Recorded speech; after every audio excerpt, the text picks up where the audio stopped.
Did you know that a part of the Turkish Getup is a great exercise for stabilization of the knee in cases of runner's knee, meniscus, as well as Pezanserani? Today I'm going to go over the low sweep portion and how it correlates to rehabbing your injury.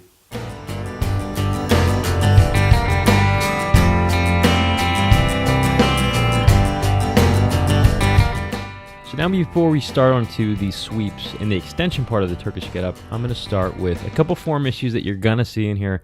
I circled one, so I just want to make sure that everybody's aware that this is not a perfect getup. So she's not stacking a weight over here. She didn't have her shoulder over her shoulder, but for the sake of getting what we needed to get done in regards to the knee, I let some of these things slide since she didn't have any underlying pathology in those areas. So just note that she should have her shoulder stacked above the other one on this one. Next, when we look at the setup, she should have a little bit more spread within her legs. So I would take her left leg right here and move it a little bit more towards the bottom of the screen, mainly because it's going to help her drive with that right heel. Lastly, when she was creating the stance point, notice how her thigh right here, her bottom thigh, I circled it, it's not making a very stable post. So you should be a little bit more vertical with it. Also, too, she is directly underneath her body, but also, too, a little bit more forward. So I would have her bring her knee much further back if I was going to correct form in this going on in the future. And again, notice that I circled her shoulders again, so we do see there is still that stacking issue. She doesn't have any weight in her hand right now, which is the major issue. A lot of times when you add weight, it'll improve form dramatically. And lastly, going into this two-step process for the low sweep that I gave her, this is mainly because I'm trying to rehab an area. I just want everyone to understand that. This is not technically a stopping point for the Turkish Getup that I would give if I was getting a full getup. This is just for them to create the path, create the hip extension that we're looking for, and to build strength and rotation or mobilization within the hips. So again, this is a process. This is the second step that I made up myself because it works well in our clinic. I do plan on having a video on the full Turkish Getup coming up soon, but there are some great references I'll put below the video as well. All right, so we're going to do part of a Turkish Getup right here, and the reason we're not doing a complete one is mainly because we want to work on hip mobility and extension in regards to Pezanserani. So we are going to keep this foot glued to the ground right there. Notice she has about 45 degrees roughly. Give me a little bit more. And there you go. Nice firm hand contact. Okay, and notice that this heel is driven into the ground. She should always strive to keep this part of the heel on the ground as long as this foot's in contact. Okay, so come on up. Drive your hips to the ceiling. Good. So she's looking her hand into the air, which is awesome. This hip over here is completely extended, which is what we want, and that foot is glued to the ground. And good. So let's do a little bit slower here, just so I'm going to prep again. So heel glued to the ground. Give me a little bit more knee bend. Or sorry, the other way. There you go. Hand never leaves the ground. Heel's always in contact. Bring the hand to the sky and drive the hips up. So this is the Turkish Getup extension portion. Come on down.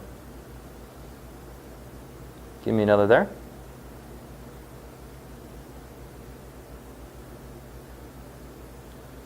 Hey Laura, what did one hat say to the other hat? You go on ahead. And give me another. I know it's not as good as the fish ones. Your jokes are just all terrible. Yeah, I know, they're really bad. Okay, good. So now on, we're going to go on to the next portion, which is going to include that kick again. So I want you to go ahead and keep everything else the same. Go ahead and drive the hips into the air. Now we're going to go bottom of the foot to the other foot. Good. Keeping the shin on the ground. Awesome. Pausing there. And then she's going to bring the knee behind her. Go ahead and slide it through. Good. So she's going into the low sweep portion. Come on back. Hit that step, foot to foot. And kick the heel out. Now she dropped her hip right there. Good. So drive the hip up. Up, up, up. You got more in you. There you go. A lot of people are lazy during that portion. And come on down. Give me one more here. Hip drive, foot to foot, pause, shin on the ground. Shin on the ground. Kick on through. So the low sweep right there. Awesome. Come on back. Foot to foot. Yeah, getting lazy with the hips. I see it. Kick on through. Drive with the heel. Right hip up. Pause. And slow on the way down. So that is the low sweep portion. So now, let's take that foot, right foot, and slide the bottom of your foot to your other foot. Good. Lay that shin down for me. Good. And she's going to take a small break here. Now go ahead and pull that through. So she's going to bring the knee below the body, and the leg's going to go back. Uh-oh. Come on back this way. There you go. Bring the knee. We're going to go right. Put it right here. There we go. I'm going to adjust her a little bit here. You're always interactive, aren't you, Laura? Oh, yeah. There we go. Good. So notice the foot's still glued down to the ground. She has her knee below her, and she's still looking her hand into the air. So go ahead and kick out of that, but I want you to bring the foot to the foot again. Good. And now kick out. Drive with the heel. Let's see the hip up. And now down slowly.